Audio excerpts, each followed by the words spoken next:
Thank you for coming to Madlife on a Sunday. Look at this turnout, y'all.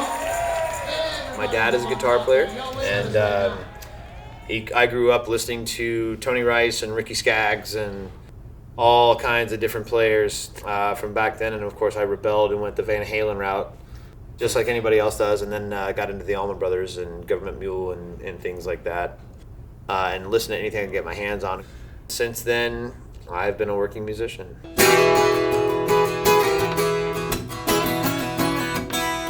An Epiphone Hummingbird. Sure. That is a workhorse for me. It's tuned to open E5 right now for Sweet Judy Blue Eyes and things like that.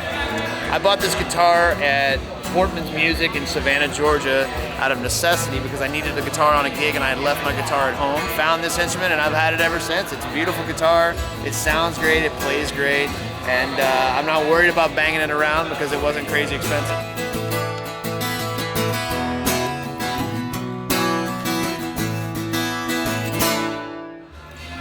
This is an Eastman F-style mandolin. This is an MD515. I use this on things like Teach Your Children and Needle and the Damage Done and things like that.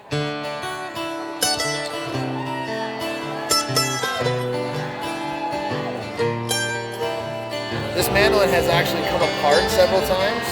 So the neck joint actually, the neck came out of this right before I was about to go on the road once. And I took it to my luthier the day before we went on the road, and you nailed it? Carrying it like this, and he set it and forgot it, and it hasn't moved since. So, and this is a K&K pickup in here.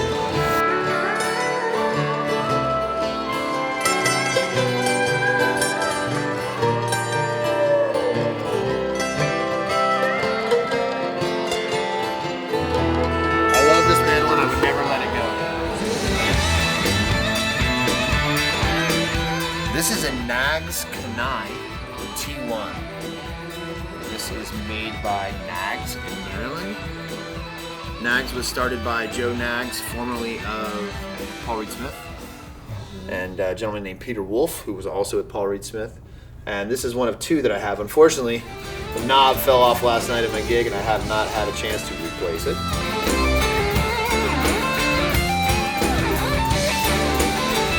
This guitar is more of a Les Paul style. These are P90s, Lawler P90s. It's very, very light. It's an amazing instrument. I got this, I think I've had this guitar since 2015. It's a great replacement for a Les Paul. It's certainly not as heavy, and it just sounds great. It's one of the first instruments I've ever put in my hands immediately and fell in love with. My pedal rig has gone from my Soldano rig, which was my Soldano rig with my 212 cabinet, to using the UA Dream 65 as an amp simulator. This is like a 65 Fender Deluxe Reverb. Right. So it goes straight out into my Neve DI, and the Neve DI goes stereo out. Yeah, the Neve DI goes straight out into the board.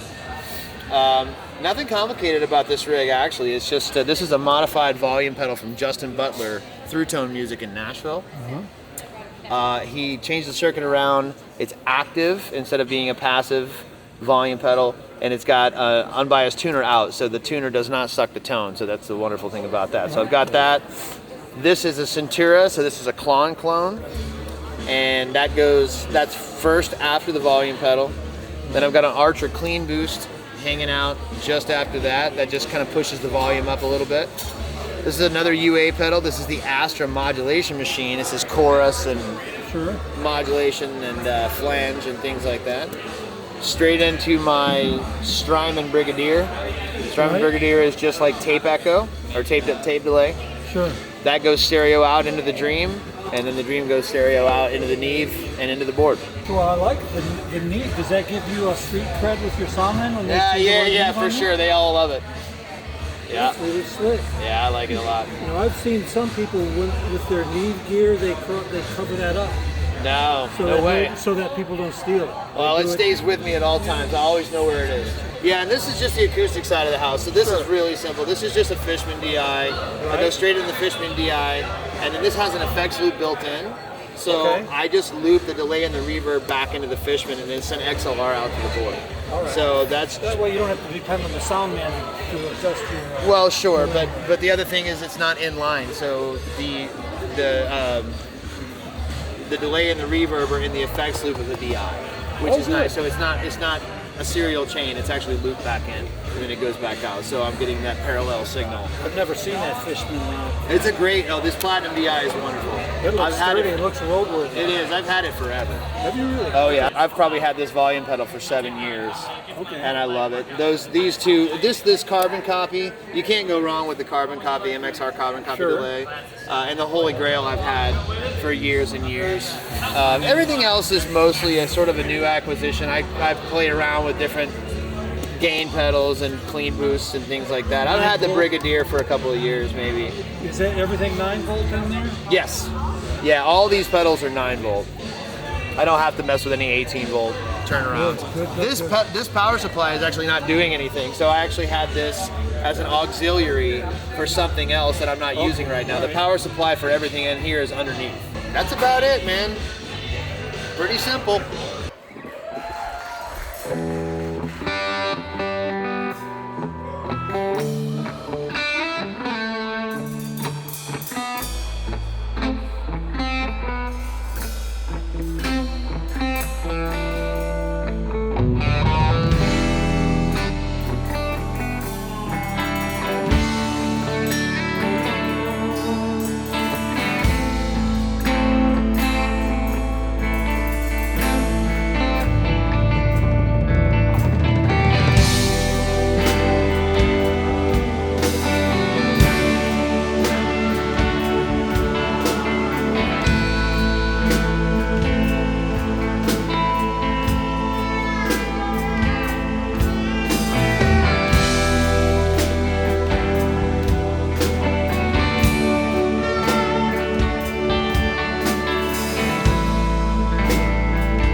It's an amazing instrument, and the people at Knaggs are just incredible. So they take care of you. If you have anything you need, they will definitely take care of you. This instrument is wonderful.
Because it's lighter than Les Paul, but the neck feels amazing. Very, very similar to a Les Paul. Very similar to a Paul Reed Smith as well. But I feel like you can just fly on it. It's a very, very nimble instrument. It's beautiful.